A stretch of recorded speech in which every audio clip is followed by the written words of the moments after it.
Достор, мен буга чейин көргөм, уккам, баягы иттерди баккан балдар тууралуу, аларга бир нерсени үйрөткөн балдар тууралуу. Ал эми азыркы чыга турчу коногубуз өзгөчө, коркпойт. Анткени бул досум карышкырлар тууралуу изилдейт. Алар тууралуу бизге бүгүн көп нерсени айтып берем деп турган кичинекей изилдөөчү Жоробаев Умарды ортого чакырабыз. Тосуп алгана достор.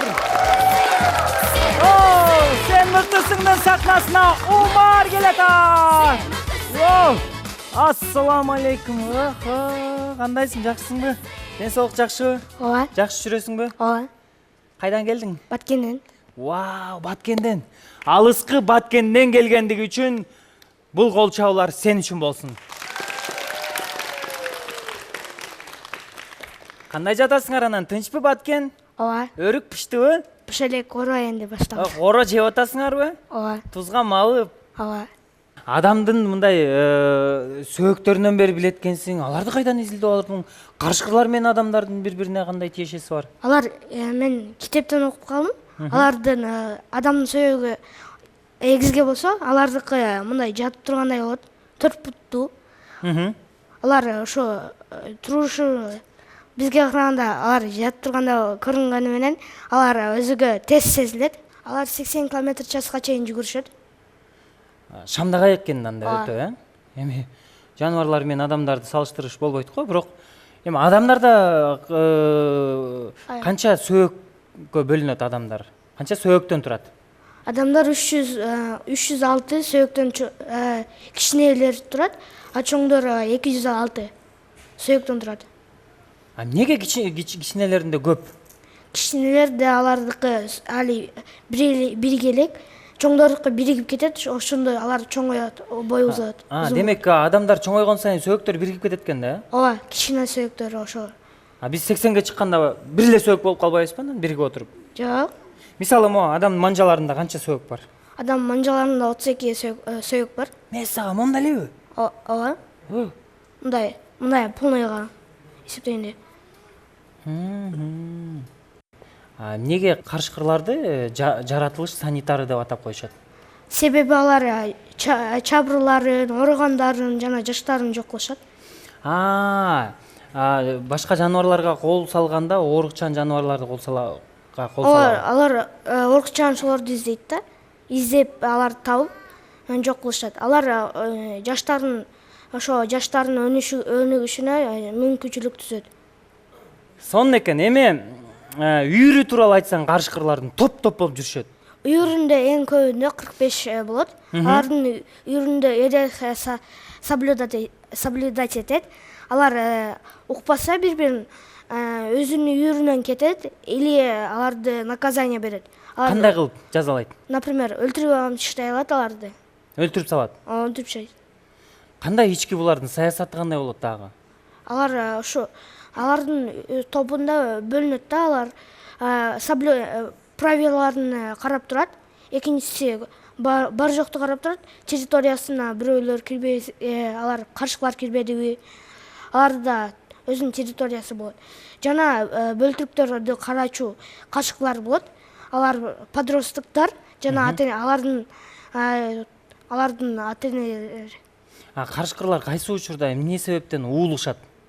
Алардын уулушканда, жоголгондо жана алар байланыш үчүн, бири-бири менен байланыш үчүн алар ошо ууганы только аларга эмес, байланыш үчүн эмес, алардын тамак убактысын билдирүү үчүн, охотага чыгуу маалы келгенде абдан чакырат алар. Угушат. Кыргызстандагы карышкырлар тууралуу изилдеп көрдүңбү? Кыргызстанда көппү карышкырлар, азбы? Кандай түрлөрү бар? Кыргызстанда тоолуу карышкылар басымдуулук кылат, жана чөөлөр болот го, ошолор көп болот. Кыргызстанда башка өлкөлөрдөн келген бул кызыл карышкыр эле бар. Атайын алып келип кой беришкенби же Ал өзү келген. Гималайский же кызылды жашайт. Алар кып-кызыл болот. Сонун эми экөөбүз карышкырлар жөнүндө аябай сүйлөшүп кеттирбиз. Ким менен келдиң бүгүн бул жакка? Апам менен келдим. Баткенден бери чогуу келдиңерби? Ооба. Эң сонун аты ким? Нуриза. Саламатсызбы Нуриза айым? Кош келдиңиздер. Саламатчылык. Кош келдик. Баткен кандай, баары жакшыбы? Ооба, жакшы. Атайын уулуңузду алып келип калдыңыз биздин студияга. Ооба, атайын келдик. Карышкырларга кызыгат экен, эми баланын келечеги, мүнөзү энесине көбүрөөк маалым болот. Ким болот деп ойлойсуз чоңойсо? Ооба, балабыздан өтө чоң үмүтүбүз бар. Балабыз аябай көп нерсеге кызыгат. Кылам деген ишин аябай жакшы аткарат. Аракети аябай жогору, Кыргыздын керегине жараган мыкты жигит болот деген үмүтүбүз чоң. Канчанчы балаңыз, канча уулуңуз бар? Же эң улуусу? Чоң уулум, 3 кызым, дагы бир кичинекей уулум бар. Эң сонун, аман эсен, ширин балдардан болуп чоңой берсин. Бар болуңуздар. Умар, азыр биз экран аркылуу сага бир сонун тапшырмаларды даярдап койгонбуз. Сен карышкыр тууралуу канчалык деңгээлде билет экениңди биз азыр көрөлү. Дайырсыңбы? Экранды карайлы анда. Чыгармада карышкырга жем болгон кыз. Биринчиси Айымкан, Жамал, Ажар жана Жамиля. Бул В варианты. Ал Касмали Баяндиновдун чыгармасы Ажар. Ажар. Көрөлү эми? Туурабы, туура эмеспи? Кана кийинкисин көрөлү. Адам менен карышкырдын мамилесин чагылдырган кайсы чыгарма? Деңиз бойлой жорткон ала дөбөт, Кыямат, Эрте келген турналар. Биринчи мугалим. Бул Б варианты. Бул варианты Чыңгыз Айтматовдун чыгармасы Кыямат. Жообу Кыямат экен. Туура, кол чабуулар. Менден суроо да мындай.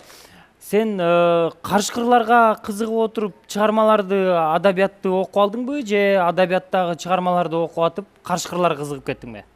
Мен ошо биринчи карышкырларды окуп, анан кийин ошо өттүм. Демек, кимде ким адабиятка кызыккысы келсе, чыгармаларга кызыккысы келсе, карышкырларды изилдеш керек экен да. Ушундай. Бээнин туягына кат жазган карышкырдын окуясы кайсыл тамсилде баяндалат? Кеттик анда. Ач карышкыр, түлкү менен карышкыр, тыйын чычкан менен карышкыр, акылсыз карышкыр. Бүгүн карышкыр деген сөздү 1500 жолу айтат экенбиз буюрса. Бул жообу? Ач карышкыр. Ач карышкыр. Туура, кийинкисине өтөбүз. Кандай карышкырларды көк жал карышкыр деп айтабыз? Жалгыз жүргөн, үйүр башкарган, бөлтүрүктөрдү жана үйрөтүлгөн. Бул Б варианты. Үйүр башкарган. Үйүр башкарган карышкырларды көк жал карышкыр деп айтабыз. Көрөлү эми жообун. Браво, баракелде. Бул жөнүндө айтып кетейин да. Макул. Бул карышкыр үйүрдү башкарып, алар ата-энеси болуп эсептелинет.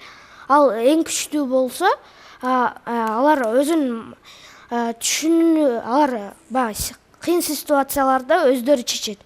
Аларга чоңдор ал кааласа чоңдорду чечишке жардам сурайт. Демек, көк жалдар булар абдан чечкиндүү болот экен да? Ооба. Сонун. Кийинкисин көрөлү.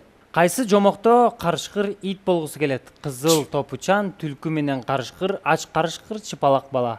Чыпалак бала Г варианты. Г варианты чыпалак бала. Ал Туура экен. Кыргыздын кайсы улуттук оюну алгач карышкыр менен ойнолгон? Ат чабыш, эр сайыш, улак тартыш, кан таламай. В варианты улак тартыш. Улак тартыш. Улакты карышкыр менен тартканбы мурда? Мурда карышкырын тарткан, алар зыян келтирет го. Алар ошо малдарды жеп койгондо алар ойлоп тапкан, ошо карышкырды өлтүрүп келип, башчысын Альфаны өлтүрүп анан ойногон. Жоон көрөлүчү. Улак тартыш экен да. Демек, ошон үчүн көкбөрү деп айтылат турбайбы? Ооба. Улак тартыш анан көкбөрү деп.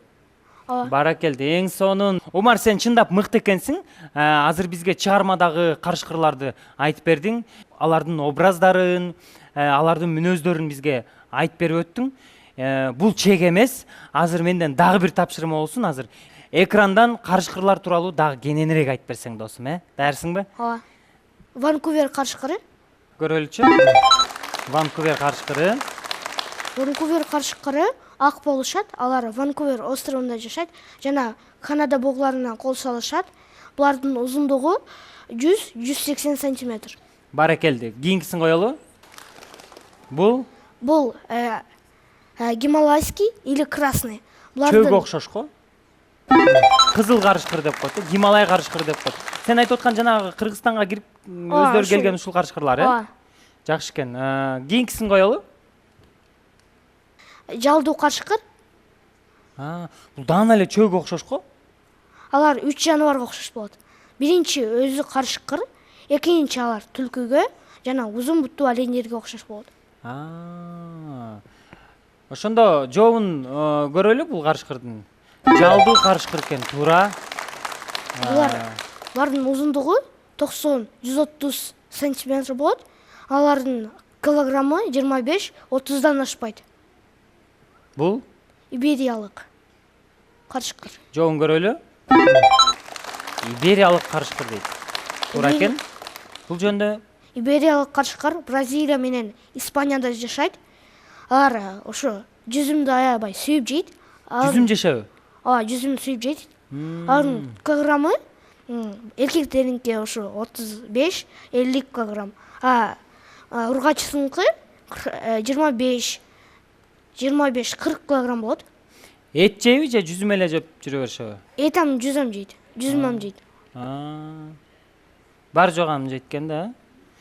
Кана кийинкисин коелу. Бул Канада. Кинодогу карышкырлардан экен, э? Канада карышкыры. Баракелди, туура экен. Бул тууралуу. Канада карышкырынын салмагы 30-48-85 килограмм. Чоңдугу 105 килограммдан ашкан. Демек, бул аябай көлөмдүү карышкыр экен да. Булардын узундугу 105-160 сантиметр. Башкалардан өзгөчөлөнүп, өңү да кара экен, э? Бир карасаң аюуга окшоп кетет экен, тиштерин карабасаң. Ана кийинкисин көрөлү. Бул Мельвиль карышкыры. Мельвиль аралындагы карышкыр. Мельвиль карышкыры деп аталат экен. Мельвиль карышкыры бул Гренландияда жана Арктикада жашайт. Булардын түсү ак болот. Алар Арктикада адамдар жок болгондугу үчүн алар өзүнүн тамагы деп эсептешпейт. Жарайт, кийинкисин коелу. Бул Сибирь карышкыры. Сибирь карышкыры. Сибирь карышкыры түсү, өлчөмү, жүрүм туруму өзүнүн кесиптешине среднерусскийге или борбордук орус карышкырына аябай окшош. Булардын жүнү жибек сыяктуу жумшак болот. Калың болот. Негизи эле дүйнөдөгү бардык карышкырлар канча жашашат? 15 жылга чейин жашашат. Эң көп жашагандары. Или алардын ошо образына карап жашайт. Сонун. Кийинкиси? Бул степной карышкыр. Көрөлү, жообун. Тала карышкыры. Тала карышкыры. Орусчасына степной дейт. Туура экен.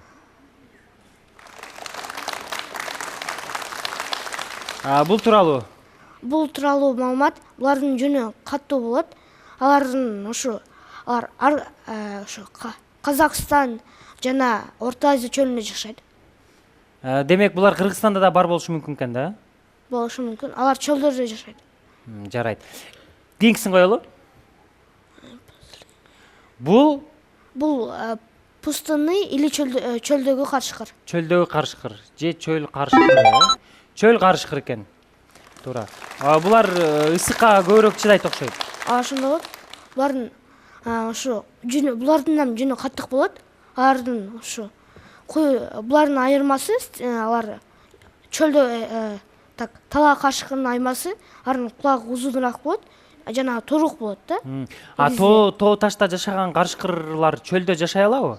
Алар чыдамдуу болсо керек. Климатына чыдай албайт, э? Эң сонун, баракелди. Бул дагы өзгөчө өнөр, өзгөчө талант ушунча карышкырлар тууралуу маалыматтарды ошондой эле алар менен биргеликте аны менен чектелип калбастан адабиятты дагы окуп алган. Менимче бул сонун талант, сонун өнөр деп ойлойм. Эми мен сенден бүгүн жакшы нерселерди үйрөнүп алдым. Мындан ары мен досторум менен чогуу басканда мен эң артына басып албасам, мен көкжалмын деп. Сен көкжал экенсиң, чындап, мыктылардын мыктысы экенсиң. албетте биздин долбоорубузга келип өзүнүн талантын, өзүнүн өнөрүн көрсөтүп аткан мыктыларына биз албетте белектерди берүүгө даярбыз. Досум, жүр анда сахнага чыгалы экөөбүз. Мен сенин белектериңди тапшырып коеюн.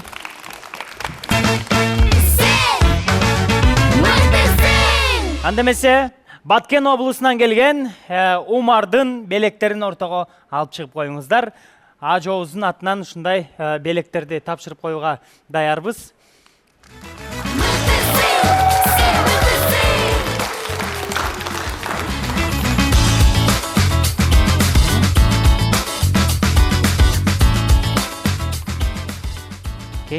Бул сен мыктысың долбоорунун сүрөтү түшүрүлгөн сонун планшет жана ошондой эле сен мыктысың долбоорунун башкы кубогу Баткен облусуна кетти. Ура!